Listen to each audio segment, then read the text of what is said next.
Howdy folks, and welcome back. We have the off season here. We're going to be going over some of our moves that we made, kind of just going through the off season and just showing what we got. And we have some moves we have to make.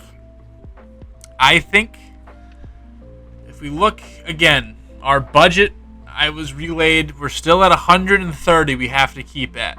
Now, mind you, we're not losing too much in salary this year, and we are gaining a lot when it comes to, where is he at? Amador.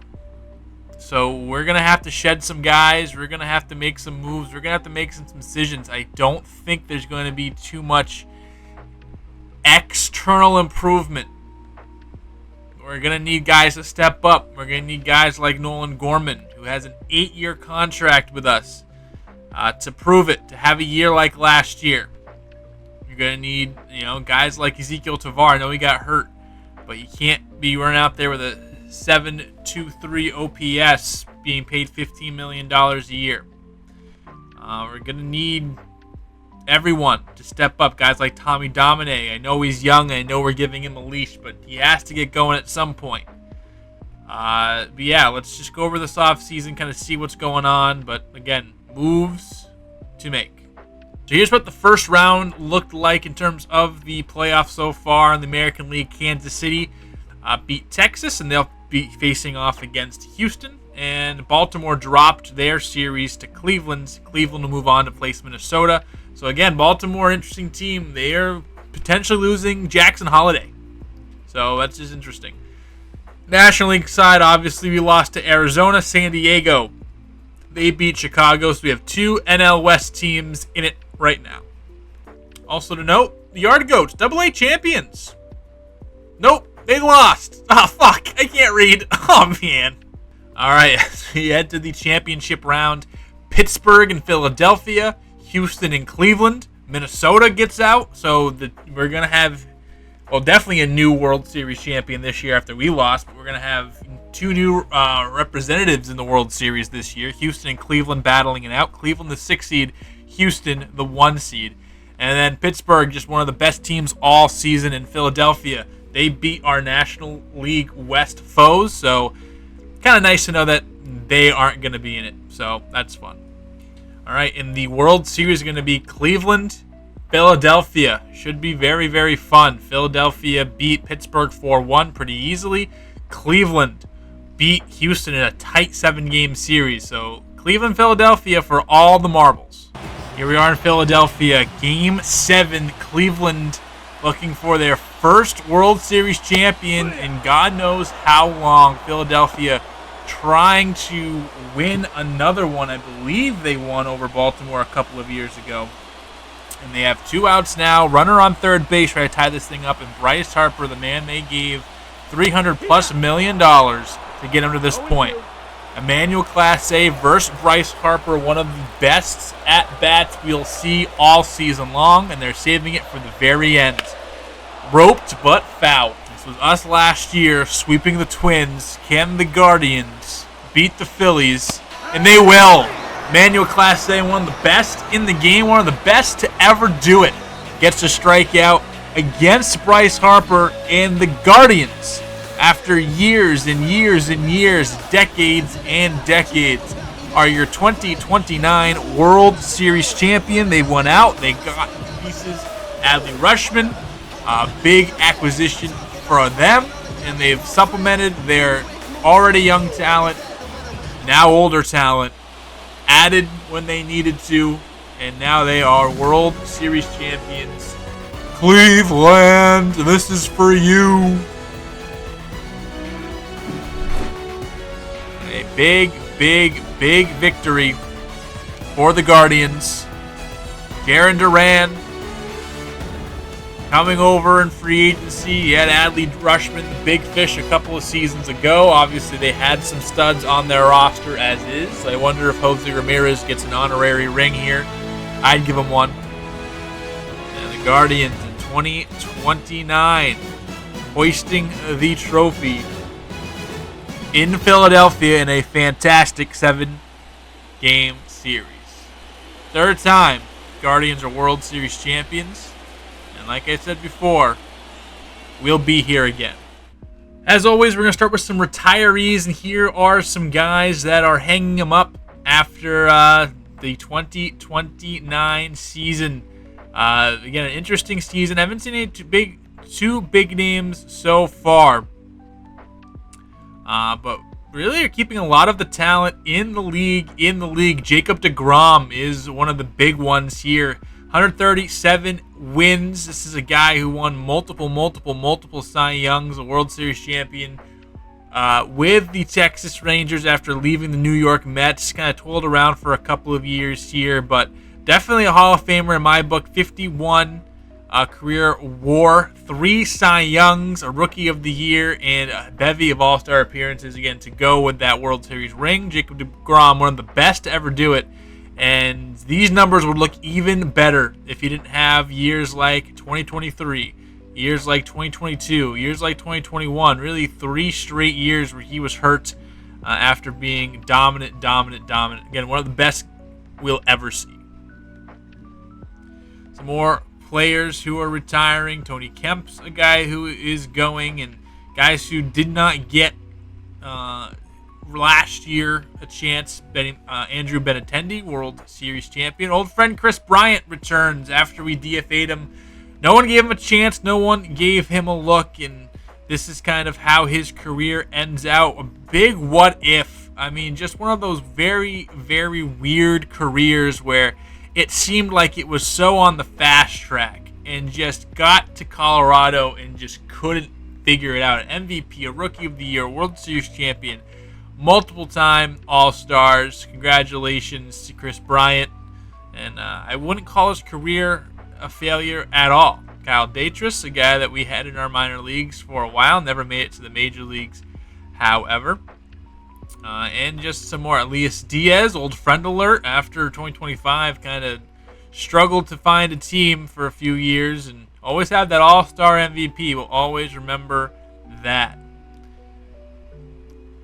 Kevin Gausman, a big name to hang it up as well. Here are some of his career stats. Actually kind of crazy that he actually finished his career with more losses than wins. Kind of wild. One of the premier closers and from Colorado. One of the premier pitchers, in the game for quite a few years. So that's interesting to see him go. Yusei Kikuchi, a guy that we see who is retiring. Lance McCullers Jr., he struggled with injuries, came back and basically was more of a bullpen guy. Did get a few starts here at the end, but really never got together after missing multiple years with injury. A couple catchers who played in the league. Salvador Perez, he calls it quits. He finishes with 269 home runs. Nice. More doubles than walks. He did not walk a whole bunch, but again, another one of those premier guys growing up. He was one of the best catchers always. Hulk of all those All-Stars. Look at all those Gold Gloves. Look at all those Silver Sluggers. World Series MVP as well. A home run champion. Just an absolute stud. Jurickson Profar, he says goodbye. Joe Rock, friend Joe Rock, never picked it up after we non-tendered him.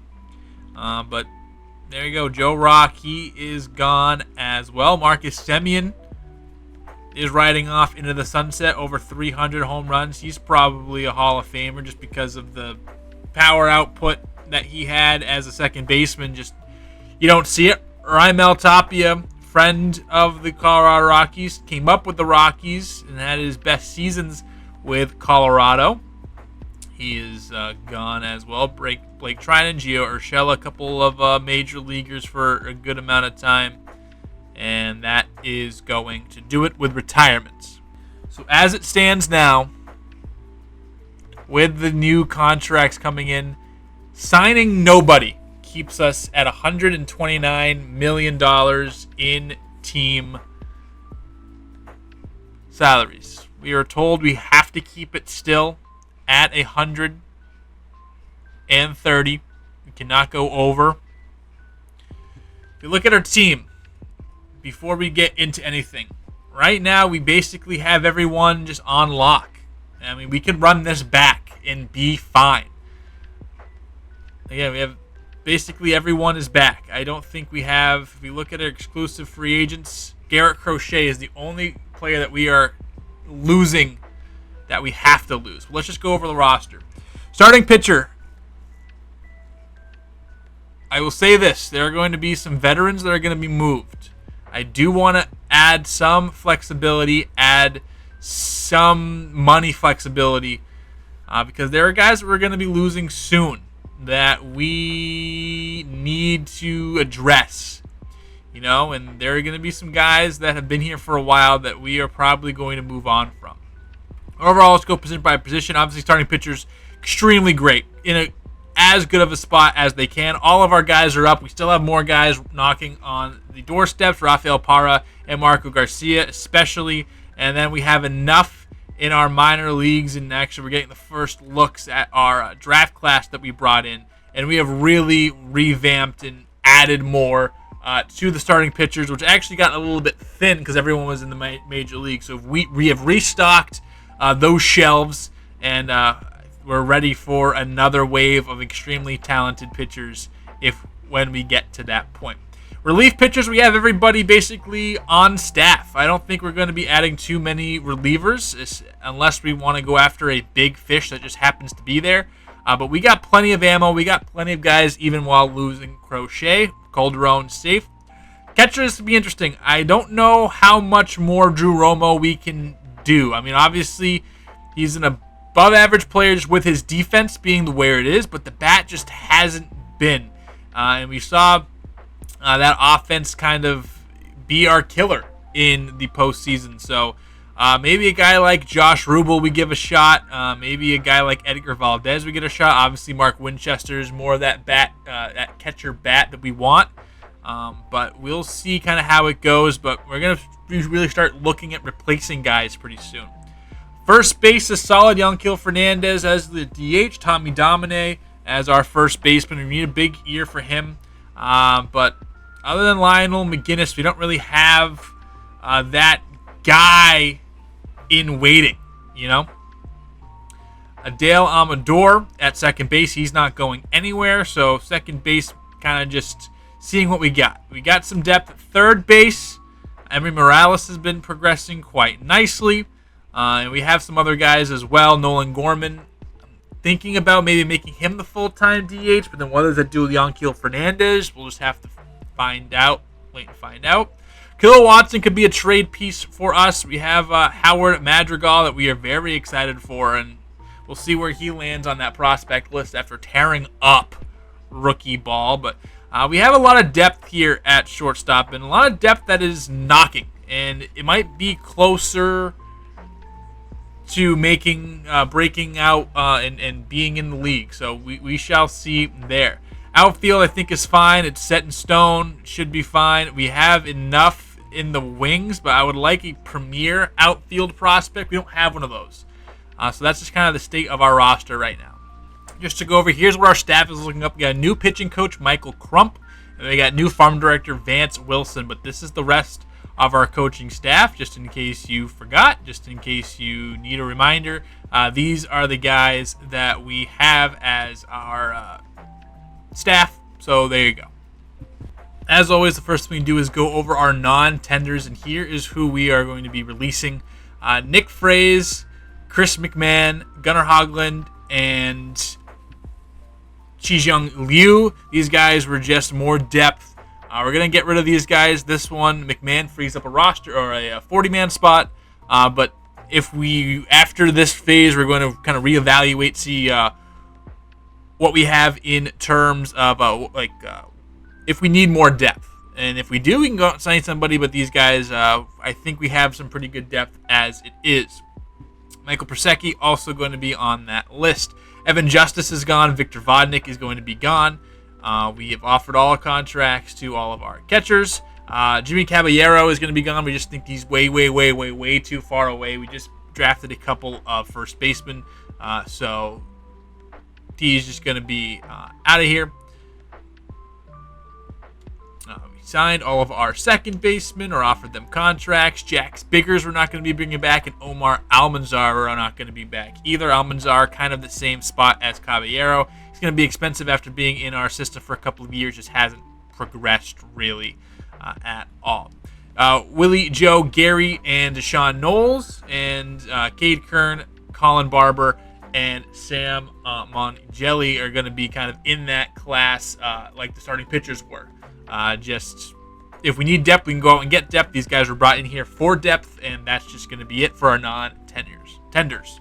So always, let's take a look at our free agency class, and oh boy, is it a doozy. Fortunately, we will not really be partaking in this race. Our team's just kind of at the cap. It's kind of just at where we're at. So let's just look at through by position. Grayson Rodriguez, stud. Kyle Harrison, stud. Dylan Cease, stud. Spencer Strider, stud. Hunter Green, stud. Casey Mize, Taj Bradley, Tristan McKenzie, Kyle Wright, Bryce Miller, Brian Bayo, just stud after stud after stud after stud. It's incredible to see everyone on this list. Even the relievers, Alec Vesia, Garrett Crochet, obviously, and Genesis Carrera lead that one, and Abner Uribe, Jojo Romero, Edwin Diaz, David Bednar in the quote-unquote closers, but that's the reliever class. Ethan Salas, absolutely incredible, and just 23 years old, already in free agency. He could be getting a bag. Jefferson Caro as well, going to be getting a bag after a very, very last solid few seasons with Milwaukee. Henry Davis, former number 1 overall pick. Siler Soderstrom, Real Deal Holyfield, he's in there as well. And a good couple of just second-tier catchers as well. Colt Keith and Nolan Shanuel, the top premier first base options. Then it kind of falls off from there, but you still got Pete Alonso, you still got Eloy Jimenez for some big bats. Jordan Westberg, Ahmed Rosario, Nick Madrigal leading okay. Obviously, Westberg, the best cream of the crop there in the second base territory. Junior Caminero, and Ellie De La Cruz, some of the premier players in the league hitting free agency. It's going to be nuts to see the kind of deals that are going out. Andrew Monasterio, Luis Urias also in that class as well. Jackson Holiday, this guy's going to break a record. This is going to be the biggest contract ever signed, other than Shohei Ohtani, I guess. Jordan Lawler is probably going to get something decently similar as well. Zach Neto, Mason Wynn, no slouches either. And old friend Brendan Rodgers back out there on the open market as well. Evan Carter, just 27 years old. Jordan Walker, just 27 years old. And Colton Cowser, 30 years old, lead the left fielders. Joey Weimer there as well with Garrett Mitchell. Pete Crow Armstrong, one of the best defenders the league has ever seen out there in center field. He already has a massive offer by the Cubs. Johan Rojas, kind of in that same class as of fielders as Crow Armstrong, however, getting significantly less money. Matt McLean, he has position versatility as well and demolishes lefties. And look at this, Brenton Doyle. Let's see how Brenton Doyle was doing. In Tampa Bay for 2 seasons. Hit way better. So had career years over there at Tampa Bay. So, I don't know. I guess we got rid of him at the wrong time.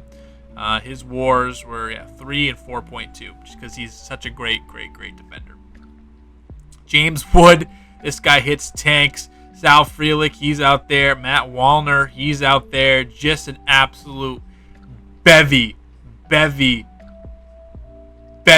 of talent out there. So it's going to be super interesting to see how the league changes. This is really a year where anything, and I mean anything, can happen. Here are the moves. Jojo Romero going to San Francisco.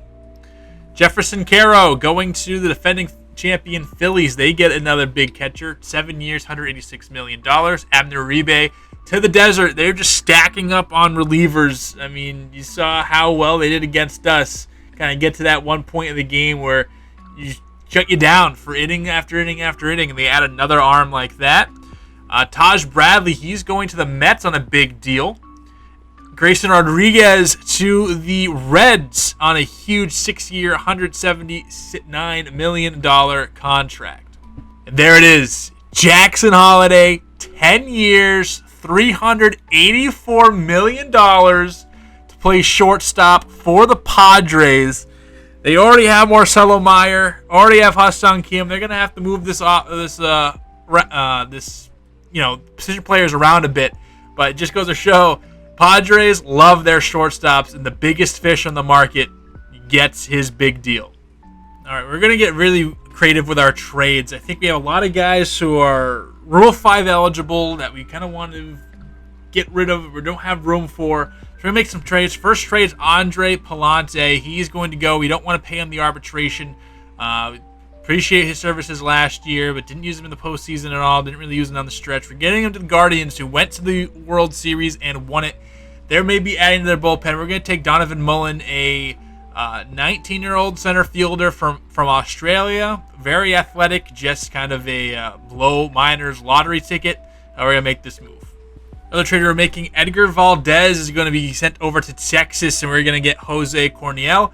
Corniel, more of probably a long reliever for us in the future, and we're getting rid of Valdez. Just didn't have room for him on the 40-man roster. We like kind of where our catching spots for him. He's 28. I think we got him in the Tyler O'Neill trade in my second season here. So sending him over to Texas, who needs depth catching-wise. Even if they sign a starter, he would right now slot to the backup this very second. But we're going to make this move, and again, just kind of moving bodies around. Next deal, we were making Trey Morgan going to the Brewers. And we're going to get two outfield guys. Ramon Howell, more of a power bat with some decent speed, not much fielding, kind of in the same breath as David Howard. And we're also going to get Taden Hall, more of just depth, just in case someone gets hurt. Big thing about both these guys, they can play catcher as well, so that's very interesting. And then Trey Morgan, a guy, exceptional glove. He's just not going to be on the team. That's just simple as that. So we're just moving him on before we lose him in the Rule 5 draft for nothing.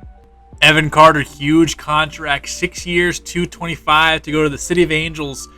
He'll be back on the free agent market at just age 33, where he'll get another bag, so big deal for the Angels. Kyle Harrison, 7 years, $239 million from the Athletics. They have been going off the last couple of years. Harrison traded to the Mets. I think my first season there, and basically played his whole career with the Mets. And now he's going to Oakland. Ethan Salas, $400 million for 10 seasons with the Kansas City Royals. Absolutely crazy.